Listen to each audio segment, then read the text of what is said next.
Sasa swali linakuja, je, naweza kutoa kitu kingine kisichokuwa chakula?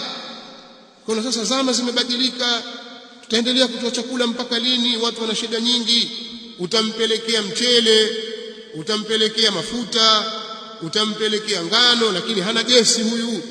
Sasa afadhali umnunulie mtungi wa gesi, tutoe zaka gesi. Lakini hamna luku. Nilikuwa nataka kukoroga vitu vyake mwenyewe pale kwenye blender pale, lakini sasa hakuna. Je, tumnunulie luku hiyo zakatul fitri? Kwa sababu zama zimebadilika? Tuambiwa hapana, kwa sababu sheria imetaja masala ya chakula. Sheria imefanya nas, imetaja kwa lafzi ya chakula. Sasa chakula cha watu wa mji huo.